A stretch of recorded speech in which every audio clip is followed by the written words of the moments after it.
పొలం కాడ పని చేస్తుంటే చేతికేమో కుట్టింది. అసలు వశపడక బయటకి చూస్తున్న, దానికి తోడు కోల్డ్ అయింది. ఇక బయట మా నాన్న వాళ్ళు పచ్చీస్ ఆడతారు. మేమైతే చిన్నప్పుడు ఘోరంగా ఆడేది. ఎట్లా అంటే స్కూల్కి వచ్చినామంటే ఇక అసలు బుక్కులు ఆడ పడేసి ఇక పచ్చీసే ఆడుకుందాము. ఎండాకాలం అయితే 9 వరకు అన్నం తిని పోయినామా ఖతం ఇక సాయంత్రం 5 దాకా అదే ఆడుకుంటూ కూర్చుందాము. చాలా బాగుంటుంది గేమ్ అయితే.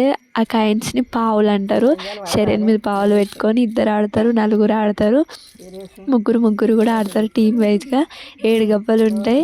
పచ్చీసు, తిరీసు, పావులు, చారి, చెక్క ఇట్లుంటాయి అన్నట్టు. అంటే పచ్చీస్ అంటే 25, తిరీస్ అంటే 32 అట్లా మూవ్స్ అన్నట్టు ముందుకు జరుగుతాయి.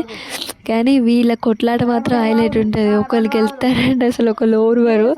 చిన్నపిల్లల్లానే చేస్తారు వీళ్ళు కూడా. ఈ అమ్మమ్మ అయితే ఇంకా మరీ ఘోరం, అసలు ఎదుటోళ్ళని గెలవనియ్యదు. పల్లెటూరు ఆట పాటలే వేరే ఉండే అసలు.